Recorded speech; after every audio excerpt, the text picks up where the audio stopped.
اب کیا ہوا؟ موسیٰ علیہ الصلوۃ والسلام کے ذریعے پھر فرعون کی حکومت کا خاتمہ ہوا. سورہ طٰہٰ میں آج اس پر پورا بیان تھا، وہ ہم کسی اور وقت انشاءاللہ کریں گے. آج سورہ مریم کو ہم تھوڑا سا جلدی سے کرتے ہیں.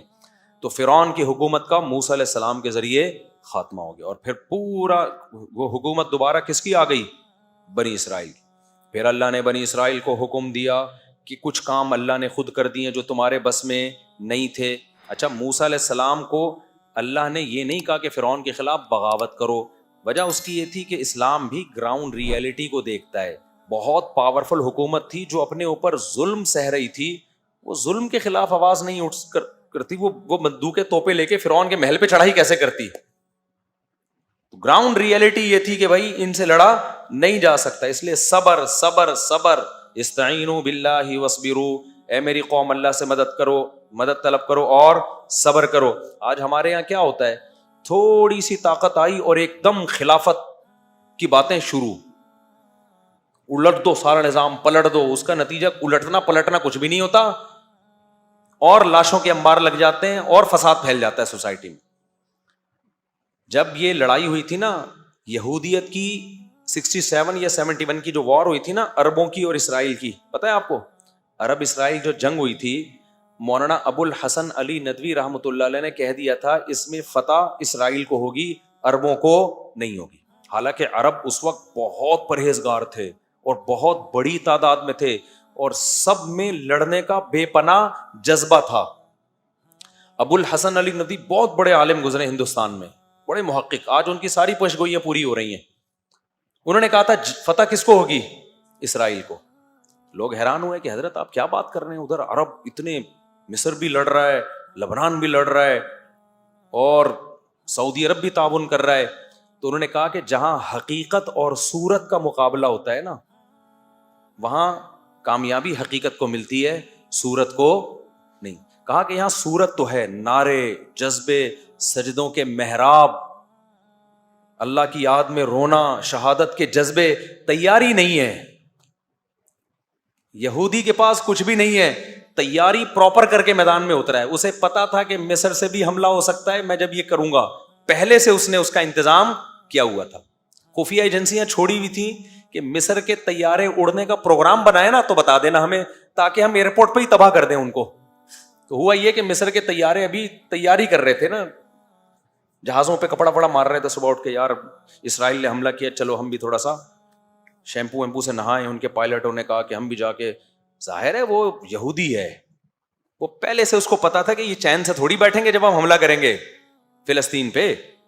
تو اس کو پہلے سے تیاری تھی کہ کہاں کہاں سے حملہ ہو سکتا ہے. اتنی ایجنسی کے لوگ اس نے گھسیڑ دیے تھے پہلے سے، وہ 50 سال سے اس کی تیاری کر رہا تھا،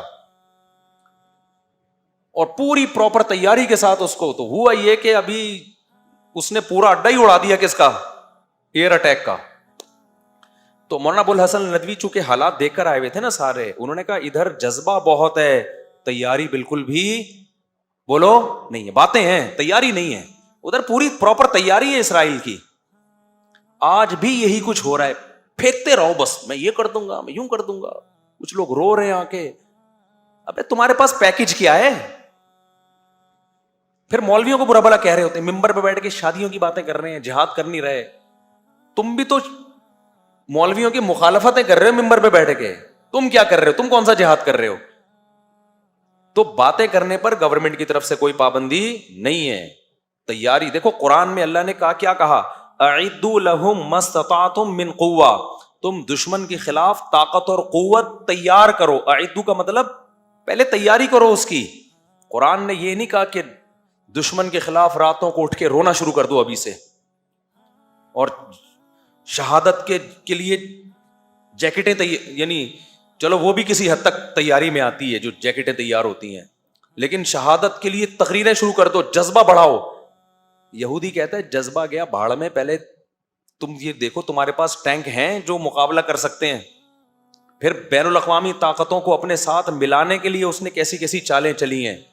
آج ہم سمجھتے ہیں کہ امریکہ اسرائیل کو سپورٹ کر رہا ہے. امریکہ یقیناً اسرائیل کو سپورٹ کر رہا ہے، لیکن آپ کو پتا ہے امریکہ نے اسرائیل نے امریکہ کو دبوچا ہوا یوں کر کے کہ تیرا باپ بھی مجھے سپورٹ کرے گا. وہ کمبل والا واقعہ سنا کے بس تفسیر کی طرف آتا ہوں. ایک آدمی نے دریا میں دیکھا کمبل بہہ رہا ہے. کسی نے کہا بھائی اس کو لالچی تھا, اس کو کمبل چاہیے تھا ہر قیمت پہ. لوگوں نے کہا چھوڑ دے, دریا میں جائے گا, اتنا تیز دریا. اس نے کہا فری پھوکٹ کا کمبل کون چھوڑتا ہے بھائی, تیرتا وہ اندر گیا. وہ کمبل نہیں, وہ ریچھ تھا, کیونکہ اوپر سے تو منہ تو نظر نہیں آ رہا تھا. اب جا کے کمبل نے پکڑ لیا اس کو نا, ریچھ نے پکڑ لیا. اب یہ چھڑوانے کی کوشش کر رہا ہے, چھوٹ نہیں رہا. تو اس کے دوست نے کہا بھائی کمبل کو چھوڑ دے, اگر نہیں تیرے کنٹرول میں آ رہا. کہہ رہا ہے میں تو چھوڑوں, کمبل نہیں چھوڑ رہا مجھے. تو امریکہ کی عوام بھی امریکہ کے خلاف احتجاج کر رہی ہے کہ اسرائیل میں یہ ہو رہا ہے, غزہ میں ظلم ہو رہا ہے. امریکہ کہہ رہا ہے میں تو اسرائیل کو چھوڑوں, اسرائیل مجھے نہیں چھوڑ رہا. ابھی میری گردن اسرائیل نے دبوچی ہوئی ہے. اتنا سا ملک ہے, سازشیں کر کر کے نا پلاننگ کی ہے 100 سال پہلے کہ یار ہم منورٹی میں ہیں, بزنس اپنے قبضے میں لو. جتنی ملٹی نیشنل بڑی بڑی کمپنیاں ہیں ساری کس کی ہیں؟ زیادہ تر یہودیوں کی ہیں, زیادہ تر یہودیوں. ایسا جال بچھائے اور ہمارے پاس کوئی پلاننگ سرے سے نہیں. ہماری پلاننگ پتہ ہے کیا ہے؟ ایک دھماکہ اپنے ہی ملک میں اور کر دو خلافت کے نام پہ, تاکہ تھوڑا سا جو دم رہ گیا ہے نا وہ بھی کیا ہو, ختم ہو, تاکہ ہماری حکومتیں بھی انہی دھماکوں سے ہی نمٹتی رہیں. پھر ایک دھماکہ وہاں, ایک دھماکہ وہاں, ایک دھماکہ وہاں, ایک دھماکہ وہاں, وہ دھماکے بس. وہ کوئی پلاننگ نہیں ہے کہ اس کا رزلٹ کیا نکلے گا آگے جا کے. تو ہمارا ابو الحسن ندوی نے کہا تھا کہ جنگ اس میں اربوں کو, حالانکہ اس وقت کے عرب میں اور آج میں زمین اور آسمان کا فرق ہے. سمجھتے ہو, افغانستان میں جب رشیا آیا ہے نا تو پوری دنیا نے مل کے مدد کی ہے افغانستان کی. پوری دنیا نے قربانی بے پناہ دی افغانوں نے. تو بہت زبردست ایک طریقے سے کام ہوا ہے. اس کے بعد جا کے روس کے پاؤں کھڑ کے ختم کیے. آج کیا ہو رہا ہے غزہ میں, کون مدد کر رہا ہے ان کی؟ یہاں سے ہم آٹے بھر بھر کے بھیج رہے ہیں, پراٹھے بنا کے کھاؤ. وہ کیا کرے گا بےچارے؟ تو نہ ہونے سے یہ بھی غنیمت ہے, نہ ہونے سے یہ بھی ہے. یہ نہیں کہ آپ مدد کرنا چھوڑ دیں. تو آٹے بھیج رہے ہیں, چاول بھیج رہے ہیں, راشن بھیج رہے ہیں, چلو ٹھیک ہے پیٹ بھر جائے ان کا, لیکن یہ اس طرح سے تھوڑی ہوگا جب تک, اور یہ افراد نہیں, جب تک یہ جو مسلم کنٹریز ہیں یہ متحد ہو کے پلاننگ کر کے ایک لائحہ عمل نہیں بناتے کہ ماضی میں ہم سے کیا غلطیاں ہوئی ہیں, ان غلطیوں کو ہم نے ریپیٹ نہیں کرنا, اس کے بعد جا کے یہ کام ہوگا تو ہوگا. ورنہ بھائی یہ جو جس طرح سے ابھی چل رہا ہے نا, اللہ مدد کر دے تو دیکھو وہ تو پھر اللہ سے تو کوئی لڑ نہیں سکتا. وہ تو 313 کو 1000 پہ فتح عطا فرما سکتا ہے. اور ہمیں امید ہے انشاءاللہ, کیونکہ ان کی قربانیاں رنگ لائیں گی انشاءاللہ. تو کیونکہ احادیث سے تو ہمیں یہی پتہ چلتا ہے کہ یہودیت کا بیڑا غرق ہونے والا ہے آخری دور میں. جو ہے نا یہ جو یہودیوں کو عزت ملی ہے نا, یہ اصل میں یہ وہ اس عزت کی مثال ایسے, قرآن تو جگہ جگہ کہتا ہے ان کے لیے مقدر میں ذلت ہے. اب سوال پیدا ہوتا ہے ذلت ہے تو انہوں نے تو امریکہ کو دبوچا ہوا ہے. تو دیکھو ذلت کے لیے نا پہلے عزت ضروری ہوتی ہے. ہمیشہ عزت دار آدمی کو ذلیل کیا جاتا ہے, ذلیل پہلے سے مزید ذلیل نہیں ہوتا. تو اللہ یہودیوں کو بہت ساری قومیں مسلط ہوئی ہیں, ذلیل کرتی رہی ہیں. اس دفعہ اللہ کیا کر رہے ہیں کہ ایک دفعہ آخری تم عزت حاصل کر لو, اس کے بعد طبیعت سے تم کیا ہوگے, ذلیل. وہ ایک آدمی ایک محلے میں گیا نا, آ کے کہنے لگا شکر ہے میری عزت نہیں ہے اس محلے میں. لوگوں نے کہا کیوں؟ کہہ رہے میں یار ذلیل ہو جاتا اگر میری عزت ہوتی. عزت ہے ہی نہیں تو ذلیل بھی نہیں ہوا. تو لیکن ہمارے کوئی پروگرام نہیں ہے جو اسرائیل نے تیاری کی ہے, ہم اسباب کی دنیا سے غافل ہیں. تو ایسے تھوڑی ہوتا ہے. اللہ نے قرآن میں کیا کہا ہے کہ ان اللہ لا یغیر ما بقوم حتی یغیر ما بانفسہم. اللہ نے کسی قوم کی حالت اس وقت تک چینج نہیں کی ہے جب تک وہ خود اپنے آپ کو چینج نہیں کرتے. تو ہم چینج ہی نہیں کرتے اپنے آپ کو, اور من حیث القوم چینج نہیں کرتے ہیں, باتیں پھینکتے رہیں گے. اسکالرز بھی آ کے نا اور تخریب کاری کر رہے ہیں خلافت اور جہاد کے نام پہ. وہ بھی کچھ نہیں کر رہے ہوتے. ہر تھوڑی دیر میں فیس بک پہ کلپ آ رہا ہے, یہ مولوی کچھ نہیں کر رہے, یہ مولوی یوں نہیں کر رہے, یہ مولوی تو. تو کیا کر رہا ہے یار, تو بتانا بھائی, تم بھی تو بتاؤ کیا کر رہے ہو. تم بھی تو پھینک رہے ہو نا بیٹھے باتیں بیٹھ کے, کوئی پیکج دو. اس کی میں ایک مثال دیتا ہوں بس, یہ پھر آگے چلتا ہوں. ایک صاحب میرے پاس آئے, مجھے کہنے لگے میں نوجوانوں میں اتنا کام کرنا چاہ رہا ہوں, یہ کام بڑا زبردست. انہوں نے مجھے لگا کہ بس 5 سال میں پاکستان میں خلافت راشدہ کا دور قائم ہونے والا ہے. مجھے کہنے لگے کہ اب آپ نا ایک میرے چینل پہ ایک ریکارڈنگ کروا دیں کہ یہ بندہ اتنا کام کرنا چاہ رہے ہیں, اس کے ساتھ تعاون کریں, چندہ بندہ دیں, اس کا بڑا ویژن ہے.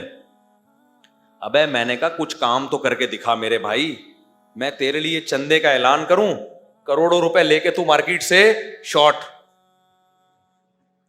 کچھ کام کر کے دکھاؤ, میں دیکھوں گا کہ 4 سال میں کیا آؤٹ پٹ آیا ہے, 5 سال میں کیا آؤٹ پٹ آیا, اس کا کیا رزلٹ نکلا.